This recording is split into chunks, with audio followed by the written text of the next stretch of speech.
largest city, situated on the northern island of Hokkaido. Over the years, I've always found people speak very highly of Sapporo, whether it's the vibrant neon-lit nightlife, or the local cuisine, or the laid-back culture of the city. And so I was keen to go and pay it a visit. Meanwhile, my good friend Natsuki had never set foot on the island of Hokkaido, despite living just a few hours away. And so we both decided to finally go and explore it firsthand, and see what we could do on a 2-day trip to the city.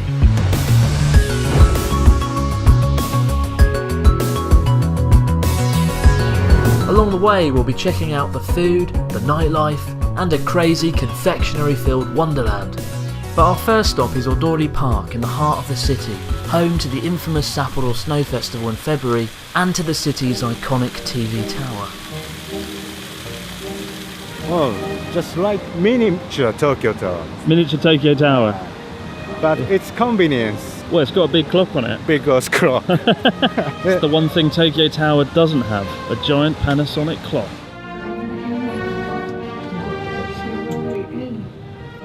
When I arrive in a new city, the first thing I like to do is go up a tower, get a kind of 360 view of the city, a bit like Assassin's Creed. Except unlike Assassin's Creed, I'm not going to jump off into a pile of hay afterwards. This is one of the best views I've had in a Japanese city so far. Mainly because of the way Odori Park stretches out before you. That's stunning.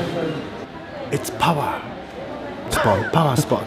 A power spot. Yeah. Many Japanese always say power spot, traveling. Maybe this spot, it's more power. Natural power spot. Natural power. Up a man-made tower. Mysterious mountain and sunrise. Sunset. And temple. Power spot. The shrine wasn't the only thing we found up Sapporo TV Tower though. We also came face to face with one of Hokkaido's most adorable mascots. Drinking time. Oh my god. It's Melon Bear. Yeah, Melon Bear. Dental. Human dental. It's strange. Human teeth. Human teeth. At what point did somebody think that was like an appropriate mascot? The absolute personification of a child's nightmare, brought to life and made into a Sapporo's mascot. Surprisingly, despite staring at Melon Bear's nightmarish face, we were still hungry, and so we headed off to try Sapporo's most famous dish. Genghis Khan, or Genghis Khan as it's known in Japanese, is a mutton barbecue dish grilled on an iron plate over a charcoal fire. As the fat drips out of the sizzling mutton, it runs down the iron plate and marinades the vegetables below, typically onions, which help sweeten the taste of the meat. The dish became popular in Hokkaido in the mid-20th century, as it's traditionally one of the few places in Japan that sheep are raised. And as for the name Genghis Khan, well, everybody just assumed mutton was popular in Mongolia, and Genghis Khan's from there, innit? That's genuinely how they thought the name up. Ginger's barbecue. Still, with about 30 customers crammed into the second floor restaurant, the constant sound of sizzling, and an atmosphere comprised of 90% smoke, not everyone leaves the intense dining experience with a smile on their face. And noisy and busy and quickly. No. You're angry because you couldn't smoke. That's the real reason. Yeah. It's ramen shop style. Quickly. Get in, quick eat, eating, get quick out, eating, right? quick eating. Get out. But the meat was good, right? Good quality. Yeah, quality and taste quality is nice. Maybe 9. 9. Yeah, good meat.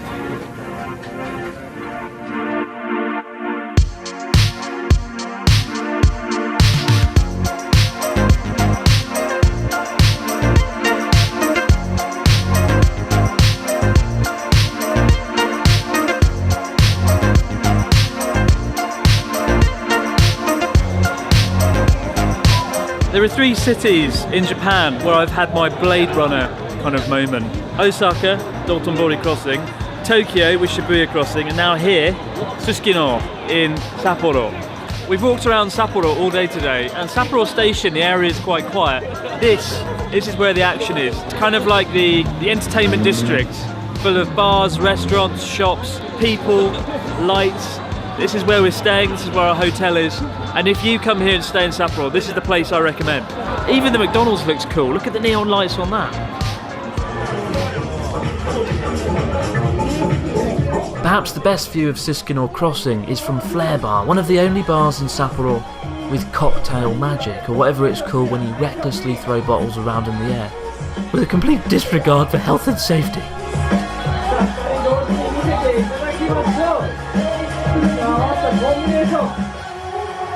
Oh, look at that. Overlooking Suskinor Crossing. Wonderful, wonderful. And we're going to play a traditional game of Sapporo. Jenga, yeah. Jenga. I don't think Natsuki knows how to play Jenga. No! Oh, shit. I lost again. I was so convinced I was going to win. That's not fair. Life isn't fair. I hate life. We decided to kick off our second day in Sapporo with a bowl of ramen to see if Hokkaido's traditionally miso-based ramen lived up to its reputation. So it's 11:15. The ramen shop doesn't open for another 15 minutes, and already there is a queue around the block. Standard Japanese ramen place that's got a good reputation. Always a good sign though.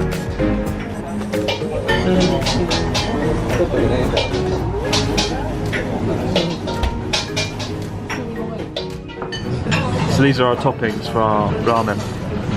Salad on the corn. He's got his corn. Everything is on the corn. Everything is on the corn. I've got butter. Hokkaido is really well known for its dairy foods, so I got some butter as a topping to put on my ramen, which makes an already fairly unhealthy dish just that little bit more unhealthy. Then again, when it comes to ramen, it's best not to calorie count.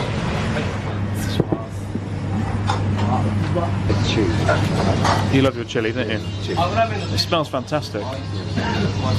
Amazing.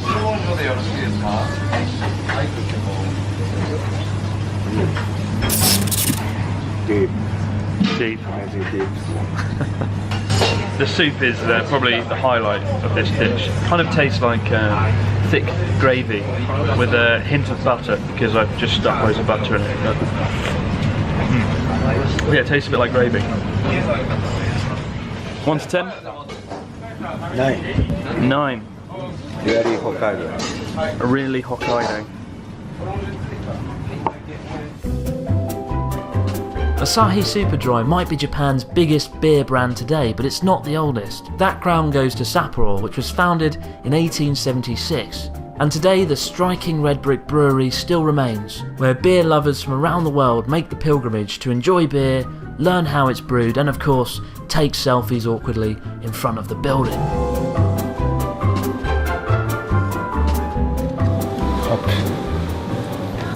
Maybe good smell.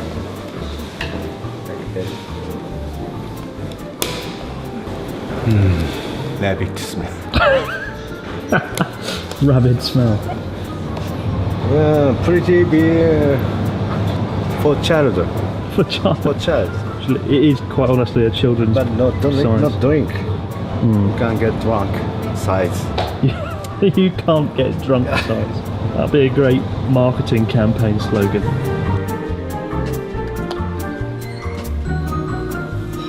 Dee-dee-dee-dee-dee. 5 star. Dee-dee-dee-dee-dee. 5 star. Just hurry up and drink the beer, for God's sake. Sapporo 5-star. This beer is exclusive to the factory, and it's like normal Sapporo, but a little bit lighter in flavour. It's not as deep. Although I find most people seem to like Asahi. I don't know why, it tastes like carbonated water. If you're going to drink one beer in Japan, Sapporo beer. That's my advice. One of Hokkaido's best known sweets are Shinoi Koibito cookies, and the Ichiya sweet company that bakes them had the smart idea of turning their factory into a thriving theme park that feels like a cross between Disneyland, Willy Wonka's chocolate factory, and some kind of bizarre European village. And surprisingly, it works. Hello. Hello. Come on in my house. My house. I want a big house. Big house. It's a hard life, living in a tiny house. Only dog size. Well, I'll leave you to it. Bye. Thanks for letting us into your house. That was Cribs with Natsuki. It's kind of like Sapporo's answer to Disneyland. If Disneyland and a cookie factory combined, this is what it would look like. Also a little bit creepy with all the animatronic chefs dancing around. It's a little bit scary. But other than that, I love it. Now we just got to go and try some cookies.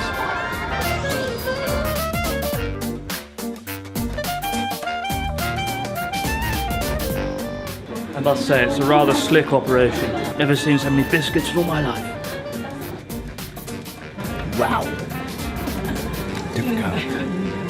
Having seen the cookies rolling off the assembly line, I was desperate to get hold of a box myself. But rather than simply buying a standard box of cookies, Natsuki had other ideas. So Natsuki insisted we get some biscuits with our face on the box, which is like some sort of really awful kind of merchandise. But the biscuits themselves are the ones that were made in the awesome factory, the Koibito factory. And they are regarded as Sapporo's most popular omiyage, the #1 kind of souvenir. They're really good, actually. I'll show you them. It's basically just 2 biscuits with some chocolate sandwiched between it. You know when you bake cookies and it comes out of the oven, it's kind of nicely soft and fresh.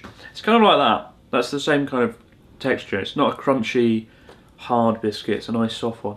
I've just got Natsuki standing here with a camera, filming me eating biscuits. What a premium lifestyle that is. Oh, fucking hell. It's all over the floor. Oh, dirty floor. Well, it is now. Oh. We had a great time in Sapporo, but what did we miss out? If you visited the city, let us know where you recommend for our next trip, as it's somewhere I definitely plan to go back to for more than just 48 hours. This video was made in collaboration with Japan National Tourism Office UK.